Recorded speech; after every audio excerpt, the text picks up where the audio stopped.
कि हर एक नेता निकल कर आ रहा है कि मुझे कोरोना हो गया, मुझे कोरोना हो गया।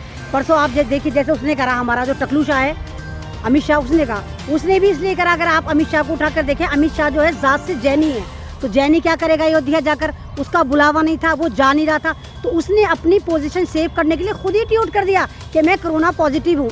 अगर हम कोरोना की कोई चेकअप कराते तो हमें 6 दिन में इत्तला मिलती है। इन्हें फौरन प्राइवेट अस्पताल में जाते हैं, अस्पताल में घुसते इनको पता चल जाता है इनको कोरोना है और मेदांता में जाकर एडमिट हो गया। तो लेकिन बीजेपी ने और आरएसएस वालों ने भगवान नाम पे अपना कॉपीराइट कर दिया है। और इस वक्त जब से सन 2016 से मोदी नाम का जोकर आया है, तो ये दिखा रहे हैं कि इसको मोदी को राम से ऊपर लेके जा रहे हैं। इन्होंने सिया राम की पोजीशन बिल्कुल जीरो कर दी। इन्होंने भगवान नाम को इतना छोटा बना दिया है और टोटल कॉपीराइट जो है पूरे भगवान नाम कोई बीजेपी की थोड़ी है, भगवान नाम कोई आरएसएस के थोड़ी है, वो तो पूरी दुनिया में जितने भी सनातन धर्म वाले रहते हैं सबके हैं। एक 5 अगस्त में हमने कश्मीर को बर्बाद करा था, दूसरी 5 अगस्त में हम भारत को बर्बाद करने जा रहे हैं। पेंडेमिक का ख्याल नहीं कर रहे हैं। जिस कोरोना वायरस को हमने मौत की तरह बांटा है, हम उसको नज़रअंदाज कर कर अयोध्या में जाके शिलान्यास पार्ट 2 करने जा रहे हैं। अभी आपने देखा 3 दिन पहले बकराईद थी, तो पूरा भारत बंद कर दिया था। इन्होंने कर्फ्यू लगा दिया था, कुर्बानी नहीं करने दी, नमाज नहीं पढ़ने दी, बोला नहीं कोरोना फैल जाएगा, ये है वो है। 3 दिन बाद कोरोना आज यानी 5 अगस्त में छुट्टी लेकर चला गया था। तो मीडिया तो IT सेल की रखेल है, ये तो बीजेपी की रखेल है, तो अदानी और अंबानी की कठपुतली है, ये तो दिखाएंगे। आज प्रधानमंत्री मोदी जी ने शिलान्यास किया, हर विरोध को नज़रअंदाज करते हुए क्या कहेंगी आप? बस मैं तो यही कहूँगी, जिस तरह अगर आप देख रहे हैं कि वाकई में बहुत मुखालफत थी, बहुत वो था, और जिस तरह ये पैंडमिक कह रहे हैं कि फैल रही है, तो उस लिहाज से तो शिलान्यास पार्ट 2 नहीं करना चाहिए था। हालांकि राम मंदिर कहीं नहीं भागा जा रहा था, मंदिर भी वहीं था, जगह भी वहीं थी, सब कुछ वहीं था, लेकिन पता नहीं इनको क्या जल्दी थी कि 5 अगस्त में इनको करना ही करना था।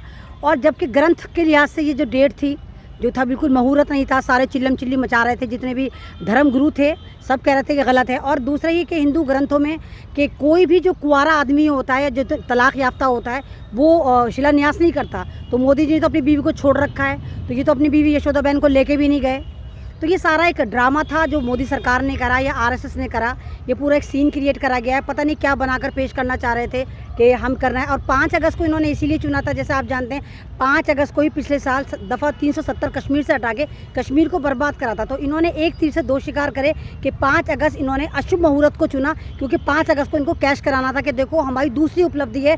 एक 5 अगस्त में हमने कश्मीर को बर्बाद करा था, दूसरी 5 अगस्त में हम भारत को बर्बाद करने जा रहे हैं। पेंडेमिक का ख्याल नहीं कर रहे हैं। जिस कोरोना वायरस को हमने मौत की तरह बांटा है, हम उसको नज़रअंदाज कर कर अयोध्या में जाके शिलान्यास पार्ट 2 करने जा रहे हैं। खबर आ रही है रंजन गोगोई जी जिन्होंने मंदिर पर फैसला दिया था, वो कोरोना पॉजिटिव पाए गए, इस पर क्या कहेंगे आप? ये तो अब इनके यहाँ बीजेपी के यहाँ फैशन चल पड़ा है कि इनके यहाँ होड़ चल रही है कि हर एक नेता निकल कर आ रहा है कि मुझे कोरोना हो गया, मुझे कोरोना हो गया। परसों आप देखिए जैसे उसने करा, हमारा जो टकलू शाह है अमित शाह, उसने कहा, उसने भी इसलिए करा। अगर आप अमित शाह को उठाकर देखें, अमित शाह जो है जात से जैनी है, तो जैनी क्या करेगा अयोध्या जाकर? उसका बुलावा नहीं था, वो जा नहीं रहा था, तो उसने अपनी पोजीशन सेव करने के लिए खुद ही ट्वीट कर दिया कि मैं कोरोना पॉजिटिव हूँ। और अगर तू कोरोना पॉजिटिव था तो तू सरकारी अस्पताल में क्यों नहीं गया? तुझे पता कैसे चल गया? अगर हम कोरोना की कोई चेकअप कराते तो हमें 6 दिन में इत्तला मिलती है। इन्हें फौरन प्राइवेट अस्पताल में जाते हैं, अस्पताल में घुसते इनको पता चल जाता है इनको कोरोना है और मेदांता में जाकर एडमिट हो गया। भाई कोरोना वायरस कुछ भारत में है ही नहीं। Corona virus just like a नज़ला खांसी, सिंपल नज़ला खांसी, कोई इतना खतरनाक नहीं। हाँ, अगर कोरोना आपको ये मुझे हो जाए तो ये मौत का कारोबार कर रहे हैं। और अगर आप देखें, अभी दिल्ली का एक डॉक्टर पकड़ा गया है, देवेंद्र शर्मा, वो पार्ट ऑफ बॉडी का कारोबार करता था। उसने अब तक कई सौ मुस्लिम लोगों को मार दिया और उनसे मरने से पहले उनके दिल गुर्दे निकाल लिए और उनको बेचा। पूरा किडनी रैकेट पकड़ा गया। और उन जिन लोगों को उसने मारा, किसी को पालतू कुत्तों को खिला दिया, किसी को मगरमच्छ को खिला दिया। मैम, एक बीजेपी की सांसद है जिन्होंने फोटो डाला है जिसमें भगवान राम को छोटा और प्रधानमंत्री नरेंद्र मोदी जी को बड़ा दिखाया गया। इस तरह के अपमान पे क्या कहेंगी आप? अगर आप देखें भाई, तो इस तरह इस वक्त जो चल रहा है, इन्होंने सिया राम की पोजीशन बिल्कुल जीरो कर दी। इन्होंने भगवान नाम को इतना छोटा बना दिया है और टोटल कॉपीराइट जो है पूरे भगवान नाम कोई बीजेपी की थोड़ी है, भगवान नाम कोई आरएसएस के थोड़ी है, वो तो पूरी दुनिया में जितने भी सनातन धर्म वाले रहते हैं सबके हैं। तो लेकिन बीजेपी ने और आरएसएस वालों ने भगवान नाम पे अपना कॉपीराइट कर दिया है। और इस वक्त जब से सन 2016 से मोदी नाम का जोकर आया है, तो ये दिखा रहे हैं कि इसको मोदी को राम से ऊपर लेके जा रहे हैं। मतलब बिल्कुल राम को जीरो कर रहे हैं, राम के नाम पर सियासत कर रहे हैं, जय श्री राम करके मार रहे हैं। और लेकिन मोदी को जो है जय श्री राम से ऊपर करने की इनकी साजिश चल रही है, ताकि मोदी के मंदिर बने और जय श्री राम को तो ये हटा ही दें। राम को बिल्कुल ही अस्तित्व खत्म करने की तैयारी है, मोदी को लाके बिठाने की तैयारी चल रही है ये। अयोध्या में मोदी जी बिना मास्क के दिखे और ना ही तो कोई सोशल डिस्टेंसिंग का जो है ध्यान रखा गया। एक तरफ प्रधानमंत्री जी कहते हैं कि एक हाथ की दूरी है ज़रूरी, और इस तरह से अयोध्या में सोशल डिस्टेंसिंग और बिना मास्क के, इस पे क्या कहेंगे आप? अरे भाई, ये तो मोदी जी के तो आप करो ना, ये तो ऐसा ठरकी चौकीदार है। जब ये कह रहा था हमारी एक ही ज़मीन नहीं गई, तो जाकर इस फर्जी अस्पताल में जाके खड़ा हो गया था। तो इसको तो अज्ञानी प्राइम मिनिस्टर, इसको कुछ पता नहीं। और अगर ये देखो खुद इसने मास्क नहीं लगा रखा, तो आप खुद समझो कि ये बेनकाब हो रहे हैं। इनकी हुकूमत अब साबित कर रही है कि बाकी कोरोना नाम की कोई चिड़िया है ही नहीं। कोरोना वायरस है, जैसे नज़ला होता है, नज़ले की कोई वैक्सीनेशन नहीं होती, कोई दवा नहीं होती, तो कोरोना वायरस ही सिर्फ हमारे लिए बांट रहे हैं। इनको खुद पता है कोरोना कुछ नहीं है। तो जब अभी आपने देखा उसने रैली निकाली थी अमित शाह ने बिहार में, उसने कौन सा मास्क लगा रखा था? किसी ने मास्क नहीं लगा रखा था। तो जब ये रैली करते हैं, जब ये ड्रामे करते हैं, जब इनके ड्रामेबाजी चलती है, तो ना मास्क होता है, ना सोशल डिस्टेंस होता है। सारे ड्रामे हमारे लिए हैं। अभी आपने देखा 3 दिन पहले बकरीद थी, तो पूरा भारत बंद कर दिया था इन्होंने, कर्फ्यू लगा दिया था, कुर्बानी नहीं करने दी, नमाज नहीं पढ़ने दी, बोला नहीं कोरोना फैल जाएगा, ये है वो है। 3 दिन बाद कोरोना आज यानी 5 अगस्त में छुट्टी लेकर चला गया था। जब आप शिलान्यास पार्ट 2 करने जा रहे थे, तो कोरोना जो है वो छुट्टी लेकर चला गया था। ना आपने मास्क लगाए, हज़ारों लोगों को आप लेके वहाँ पहुँच गए, तो कहाँ है कोरोना?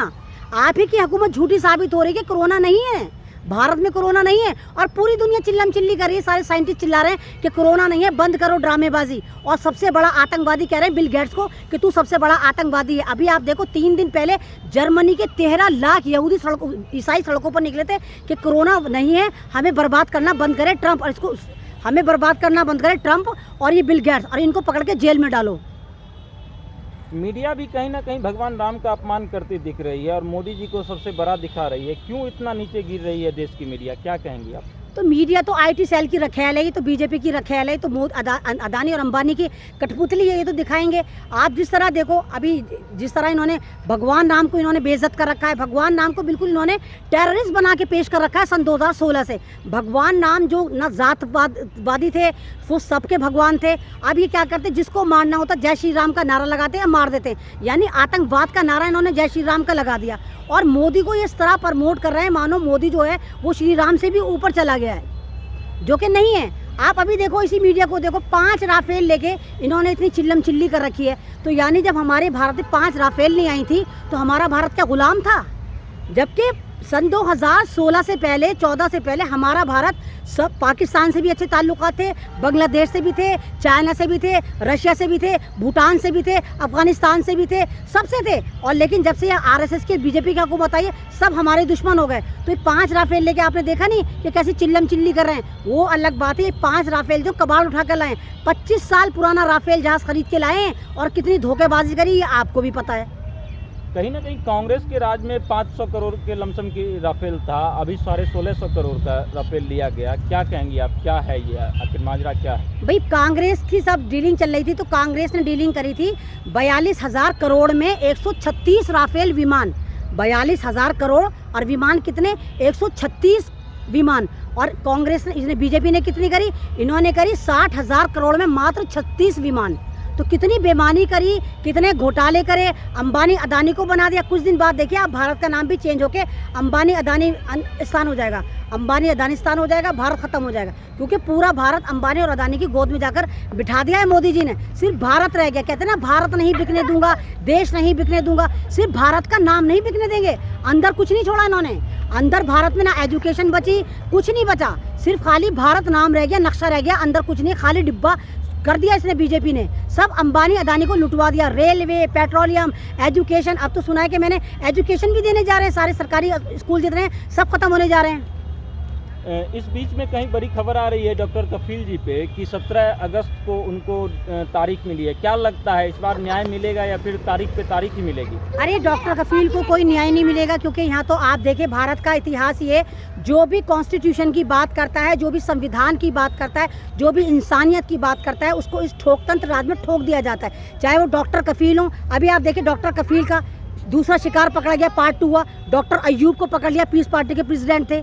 तो ये सब चल रहा है, जैसे संजीव भट्ट को पकड़ा हुआ है। तो इनके सब ड्रामे चल रहे हैं, ये सब ड्रामे इनके होते रहेंगे और इस तरह चलता रहेगा। तो डॉक्टर कफील निर्दोष थे, उनको तारीख पे तारीख मिलती रहेगी, क्योंकि बिहार इलेक्शन करीब है। यही वजह है कि इन्होंने शिलान्यास पार्ट 2 भी करा, ताकि बिहार में कैश करा सके। अब बिहार में दूसरी राजनीति और बीजेपी ने खेलनी शुरू कर दी है। आपके नीतीश कुमार ने खेलने शुरू कर दिए। वो जो राजपूत मरा था उसको सुशांत राजपूत को लेकर आ गए मुद्दा बना के, हम उसको इंसाफ दिलाएंगे, क्योंकि इनके पास कोई मुद्दा तो है नहीं। आप सुशांत राजपूत को पकड़ के लटक जाएंगे ताकि बिहार का इलेक्शन जीता जा सके। बीजेपी सरकार जो है वो राम मंदिर को लेकर लटक जाएगी। तो ये सारे ड्रामे चल रहे हैं। डॉक्टर कफील को इनका रिलीज करने का कोई मूड नहीं है, कम से कम बिहार इलेक्शन से पहले तो कोई मूड नहीं है। आप भी बिहार गई होंगी, क्या लगता है इस बार जनता किस मुद्दे पर वोट करेगी? मैं तो वैसे तो कभी बिहार नहीं गई, लेकिन मेरी ख्वाहिश है कि मैं भी उस बिहार को जाकर देखूं जहां इतनी क्रांतियां निकलती हैं, जिस बिहार को इतना बर्बाद कर रखा है, जिन बिहार वासियों को मैंने सड़क पे चल चल के मरते देखा। मेरी बड़ी ख्वाहिश है कि मैं एक बार बिहार जाकर देखूं आखिर वो बिहार है कैसा, जो हर साल बाढ़ में डूबता है, हर साल इस विडंबने में जाता है, लेकिन वहाँ पे कोई भी सरकार आती है कुछ नहीं करती, सिर्फ हवाई पुलाव बनाती है, हवाई खिचड़ी बनाती है, आसमान के ख्वाब दिखाती है, लेकिन ज़मीनी स्तर पर बिहार की कोई भी सरकार आज तक बिहार वालों के लिए कुछ नहीं कर पाई। तो मेरा सपना है कि मैं भी उस बिहार को जाकर देखूं आखिर बिहार है कैसा। और बिहार की जनता से को मेरा मैसेज है कि इस बार आप उस हुकूमत को लेकर आना जो आपके हितों के लिए सोचे, आपको वहीं कंपनियां बना कर दे, आप दूसरे देशों में ना जाएं, आप दूसरी स्टेटों में ना जाएं, क्योंकि आप मत भूलना, सब याद रखें कि आपके साथ क्या हुआ था लॉकडाउन में। इस भारतीय सरकार ने, इस बिहार की सरकार ने आपको कैसे चला चला कर मारा था। तो सब याद रखा जाएगा, कुछ भी मत भूलना। बहुत बहुत धन्यवाद।